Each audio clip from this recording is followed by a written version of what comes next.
This is Marketing Access, a live chat on all things marketing trends, investor empowerment, and digital innovation. Marketing Access is hosted by myself, Kat Frick, and Avery Stonestreet. Hi, everyone. We're marketers, investors, and entrepreneurs who have built our careers at the intersection of ETFs, digital marketing, and financial services. We started this podcast to bring a different kind of perspective to an industry that can be a little stuck in its ways. Breaking down industry jargon, sharing gatekept marketing strategies, and of course, building a community of empowered investors and marketers who get it. Here's this week's chat. Avery, I found a gold mine on YouTube. Ooh. A 6-hour personal brand tutorial, everything you need to do. Okay. And it is phenomenal. The questions, he's like, these are the questions you need to be asking, to figure out what is your why, right? I help ETF issuers do what, right? And different questions around that. But then he goes on to talk about your brand story. And he's like, look, brand story is really annoying. Most people, most companies didn't just have one aha moment. It wasn't the guy who started Nike was like, you know what? This is it. This is the moment, right? It was he created the shoes. Then there's the Michael Jordan moment, right? And that pairing. Right. All this other stuff. But he's like, it's the story is the stupid thing. But he's like, if you think of it more of and I can't remember the questions, but he goes into all these questions. I was like, dude, this is a phenomenal. Absolutely phenomenal. Are you going to send it to me? I will send it to you. What is his name? It's Caleb something. Oh, you know who he is? He's Gary V's content and brand guy. Caleb Ralstone.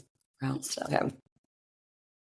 Apparently he has got 7 million more videos that he's gonna be putting out. He's it was originally 14 hours and they cut it down for free. And his whole thing was just look, everyone is charging for courses and all this stuff. I'm gonna chat it to you. And he's like, I realized the hole in the market was that no one's doing super long form free videos on this stuff. He's so I just went for it. His first solo YouTube video was 6 hours. Yeah. It is so interesting. It's for long form videos, this is kind of off topic, but for one of Henry's videos that I did, I was just shoot this whole thing. This is gonna be an hour long and just post it. And it got more interaction than his shorts. See, I think so the other thing, there's so many good tidbits. I'm only 30 minutes in and I probably have 7 pages of notes. I paused it a million times. So that he's also going on so kind of just the same idea of hey, where everyone's doing, courses and short videos, right? I'm gonna do a long video. But he's look for the freaking gaps. He's what is everyone doing? He's it seems simple. Marketing wise, he's do not do that. He's you gotta do something different. You gotta do something so different and so weird. And he also just goes on, he's you should start your social media strategy and expect nothing for 36 months. He's that is it. He's you're just doing it to do it. You don't expect anything from it. He's if you go in and expecting shit from it, he's it's just not he's you're going to sabotage yourself. Well, yeah, and it takes the pressure off just to be free to create. Yep. Way. The other thing he does, instead of a hackathon for coders, right? They do a hackathon, but with content, creation. He's everyone in my company, twice a month, or once a month, I can't remember, on a Friday or whatever.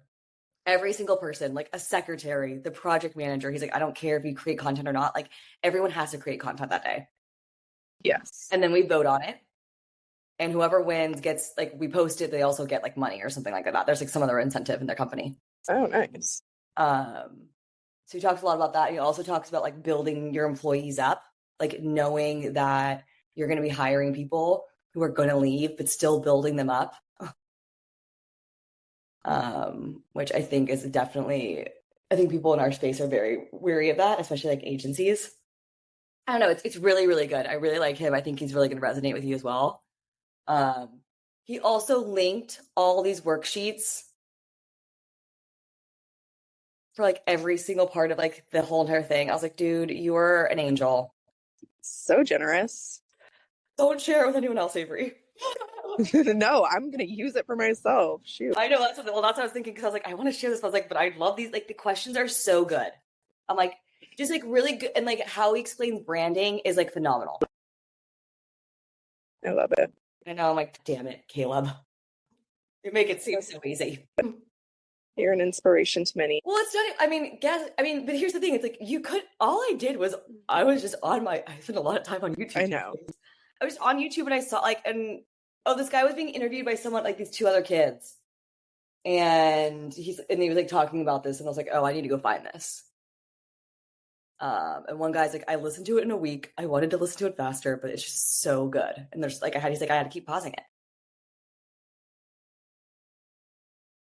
Have you seen those different like people that are duping like investment portfolios of different people?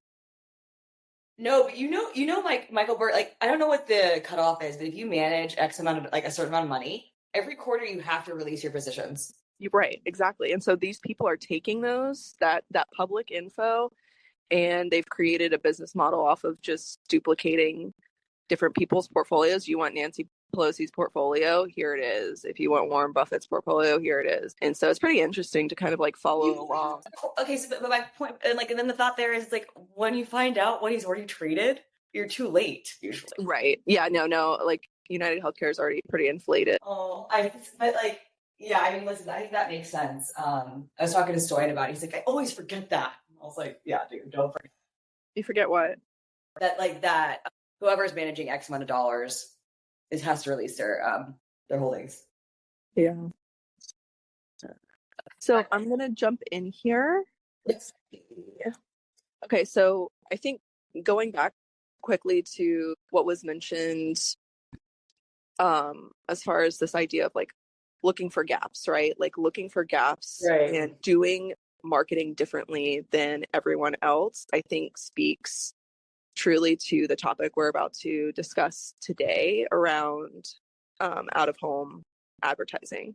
And so I think where we can start really is just kind of uncovering the challenges we're seeing in the digital space with ads, and the gap that out of home advertising kind of fills in a different marketing approach. So you want to how it's a solution not only to like Google Ads and search and AI, but it's also thinking outside the box. So it's kind of a twofer. Yeah, so we were talking about how with AI and AIO, so the search summary that pops up on Google, that is taking away, one, not only traffic to your website, but then also, deterring people from even coming potentially to Google at all, right? Because maybe they're just going to ChatGPT and getting an answer rather than going to Google and getting a list of resources that they can go click through, right? So, right. Like we were saying last week, with these AI advancements, right? Comes less click throughs, and where does that leave asset managers now? How do you solve for that now, especially with AI, rapidly growing?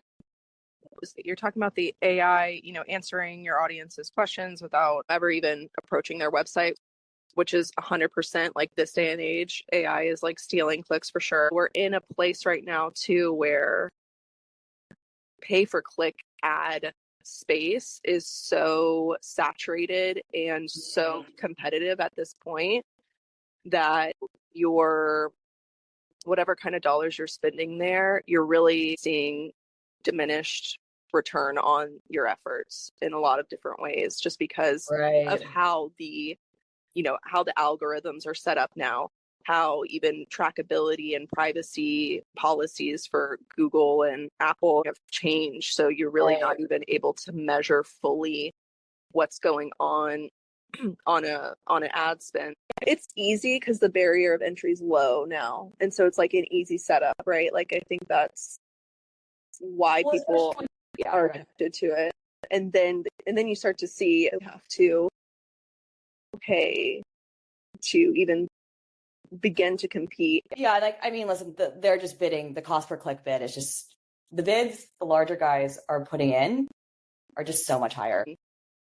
Well, especially in social media too. Right. Right. Yeah. Yeah. Talk more about social media. Yeah. So, I mean, listen, we talk about not being in control of who is seeing your ads when, right? Like if you, like, let's say you're on Google, right? And you have told Google, hey, like either A, we want to bid on these keywords, or B, we want to do some sort of retargeting campaign so that when, middle-aged males are searching, X ticker and then go to Seeking Alpha or like whatever, my ad's going to pop up.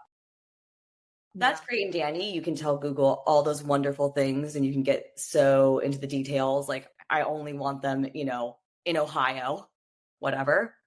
But that doesn't mean that all those males, middle-aged males in Ohio, are going to see your ad, right?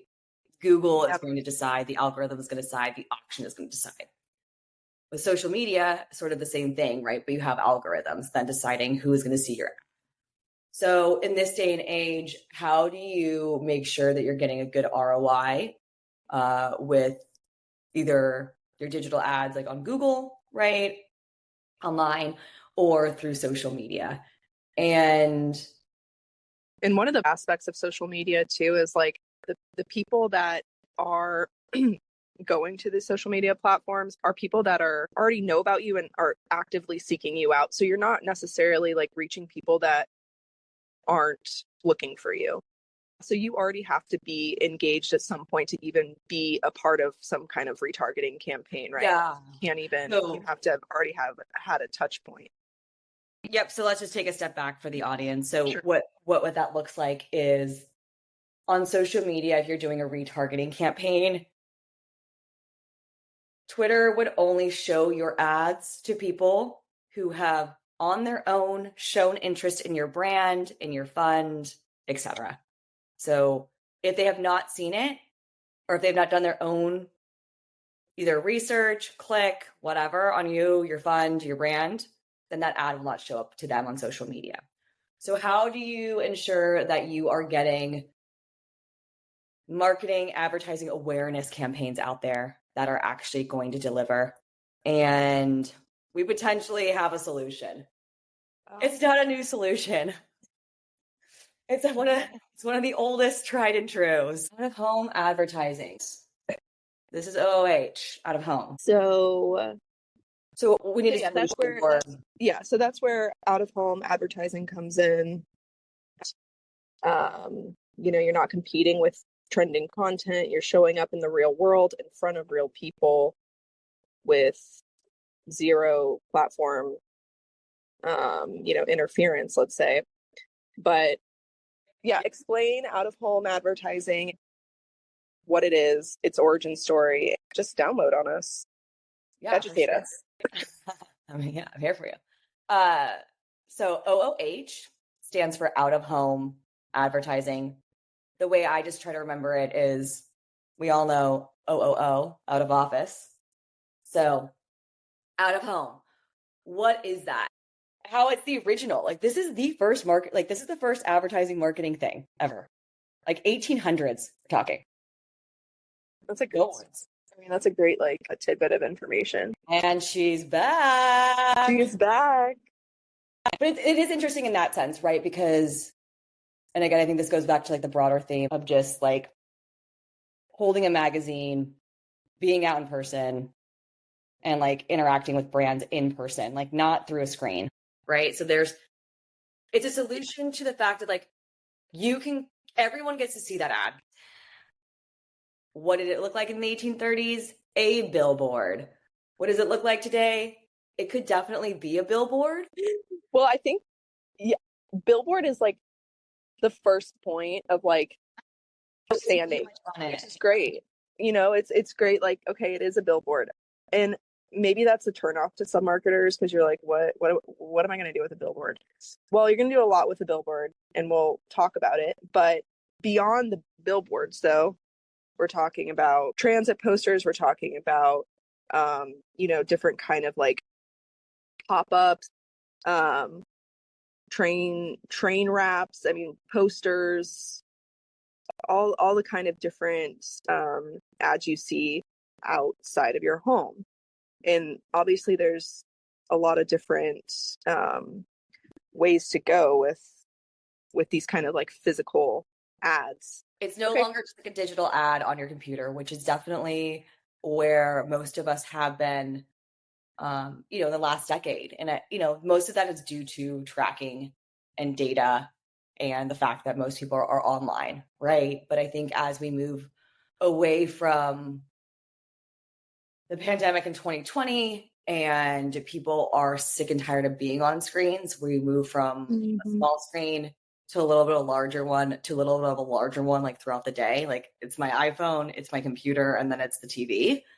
Um, people want to get away from that, Yeah. right? And so with that, I think, or I know, comes more experiential, out of home, out of office marketing and advertising that is not dictated by an algorithm or is not Yeah. dictated by an auction like that Google's running, right? 90% of your audience that you want to reach in an out of office advertising campaign are going to be reached. You can't get that reach, that brand awareness, 90% on, I would say, you know what? I'm going to say almost any digital ad campaign. There's just no way. Like 90%, that's insane. Absolutely insane. Yeah. No, I really like that point around just where you're talking about its ability to reach large, diverse audiences, people that, again, may not even be looking for you, but there you are. There's your brand in their face, right. during their commute, during their kids' football game, or whatever it is, right? Right. Yeah, running an errand on the weekend, grabbing lunch out at the mall, they're everywhere and we're seeing more of them.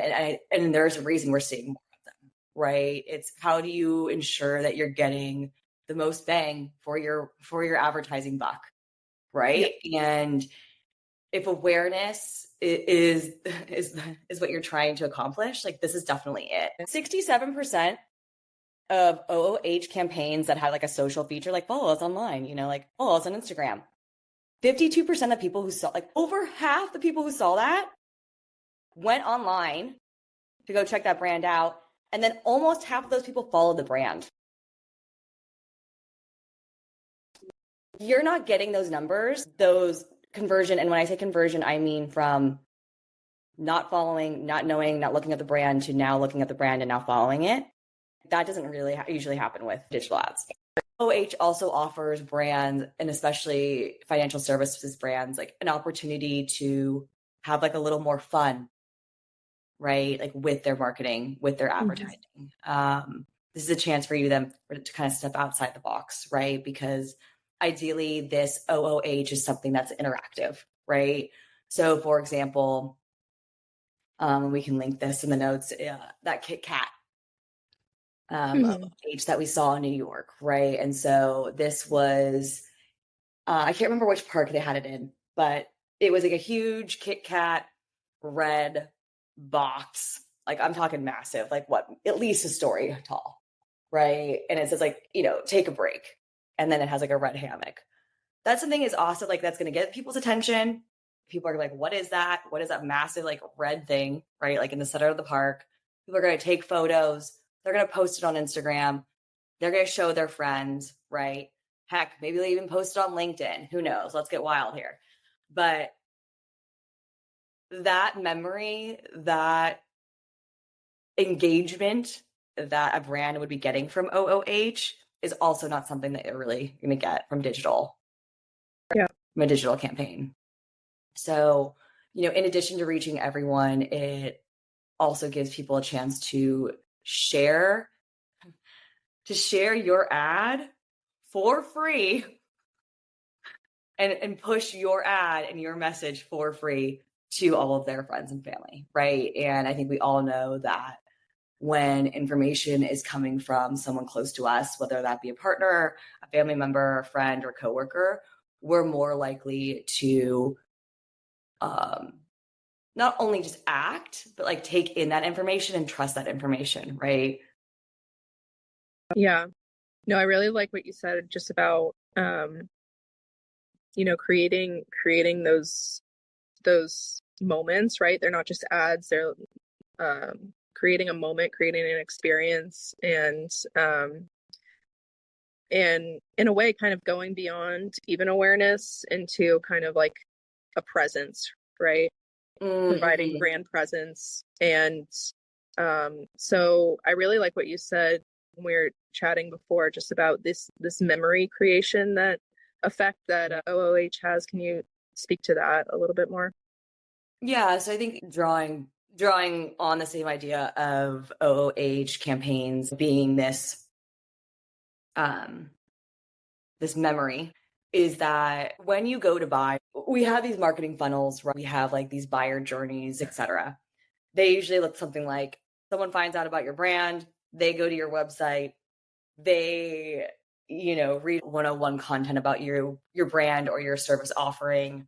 Maybe they go talk to a friend about it. Maybe then they go follow you on a social media platform. Then the time comes and they need to buy and they buy from you. Usually that's not how it works. Humans don't just like kind of walk through this funnel. So what it usually looks like is all of a sudden I have this problem. I need to solve it. Oh yeah, I remember blah, blah, blah brand. And so if you can be a brand that can be tied to a memory and you can have your brand or product or service, whatever, tied to a memory, that memory being an OOH campaign, the likelihood of that consumer purchasing your brand at the time that they're experiencing a problem that you can solve is very high. I really liked the Kit Kat pop-up experience. And I think that's, again, it's one form of OOH, this kind of experiential pop-up use case, let's say. Let's walk through a few examples that show how asset managers and fintech brands are using OOH to make their message land, and some examples we've seen in the past. Yeah, definitely. So there's two examples I want to touch on. One's a little bit older, it's Fidelity, and then the newer TD one. Fidelity during COVID put out an ad, a digital ad actually, on different Fidelity kiosks, I guess I'll call them, and we can show a picture. But again, during COVID, people were not hanging out with each other, yada, yada, yada. Fidelity's trying to figure out how they can do an ad campaign, during a pandemic. So not, being completely, deaf to the elephant in the room, but also still, getting information from their either current clients or potential clients, and building their brand that way. And what they did was put an ad on a kiosk saying, buy your friends a six pack. And they partnered with some alcohol company. And clearly that partner was not a good one because I can't remember the name. Oof. But anyways, the consumer would then click the QR code. It would then take them to the alcohol brand's website, and then they would purchase, right, like a six pack for their friend and send it to them. That's awesome. That's cool. That's a really, even though that's not as interactive as the Kit Kat OOH, that is going to then create this memory where these two friends or group of friends or whoever many people you send it to, right, is like, that was so sweet of you, blah, blah, blah, blah, blah. And so then down the road, ideally, whether you're going to invest or buy alcohol, either you're choosing Fidelity or you're choosing that alcohol brand. It's different in the sense that like we don't usually see Fidelity pairing up with alcohol, right? But like I think this is a case where an asset manager did a good job, like with their brand partner. TD had one more recently. I think it's still going on in Canada, where they have like different little pop-up boards. Inside each board, there's a cutout, and that cutout will frame something that you could potentially want to buy a piece of, right? Like, hey, do you want to invest in Pepsi? So the cutout like would be in front of a Pepsi vending machine, and then you would just see Pepsi, and it's like, get a piece of Pepsi or buy a piece of this. Oh yeah, because it was part of their partial shares feature that they're coming out with. Thank you. honestly, like that's just reframing like what you could potentially, invest in and what that could potentially look like. Because putting all those words in a digital ad is just not very sexy or intriguing. Yeah, and it's also from at least from this specific OOH campaign, it's interesting to put the board right in front of like a Lululemon or a certain let's say public Big stock you company. can invest in, right? Yeah. And it kind of has an educational aspect to it to say like if you don't really want to own a full share of one of these companies, there is this offering of partial shares that are available. Yeah. So there is that like educational because you're just like, what is this? Own a piece of it? Like what does that mean? I'm curious about the outcomes. It says it's a 78% increase in positive perception towards the featured brands. You're tied to TD all of a sudden, right? So now it's Yeah. like now this bank is backing is backing Lululemon, and so you're like, well, if the bank is backing Lulu, Yeah. like they got to be decent, I guess. No, I think that was such a clever OH advertising campaign. Another one that I thought of that was, you remember the Alinea Invest girls that we've talked about? Oh, I love those girls. I like all their stuff all the time, and I'm just like, oh, girls. I'm It's like, so you know good. who I am. 2 years or a year and a half ago or something, when they were just starting out, they had this campaign, and I guess I didn't really put two and two together at the time, but they had posters all over like a high traffic area in New York for the Alinea Invest app, for their app. I guess this also speaks to, so they had these posters, high traffic area, people are passing by, they look really cool, right? I mean, their brand is really cool to begin with, like the colors, the themes, the visuals, and the creative that they have going on. So it's like it kind of looks like a club you want to be a part of anyway, even though you don't really fully know what it does yet. And so, there's a bunch of people passing by these posters. But what they did too, and this speaks to the versatility of OOH advertising, is they took a bunch of pictures, right, and posted it on their TikTok, made some like different content on their TikTok with people passing by their posters, looking at it, them kind of in front of the poster, like all the different kind of ways you can really create some short form content for TikTok. And so that also really speaks to, I think, this way of OOH also being something that can be digitized as well. So this is interesting, and I'll send you this picture. So they had their poster was, the kind of call out message was where you start investing. And then they had their QR code, but they also had pictures of their TikTok, like thumbnails, I guess, like some of their TikToks that they've done in their poster from like an educational standpoint. Sometimes they'll do like, hey, if you had invested $100 in this stock 5 years ago, here's where your portfolio would be right now, kind of thing. They had that in the poster. So we'll put that up too. But what are, do you want to get into QR codes on posters and kind of tracking? Yeah, let's definitely talk about QR codes and tracking, because I think that is one of the main reasons most industries, I would say, away from billboards, right? And like away from like radio ads and all like the original marketing and advertising mediums, right?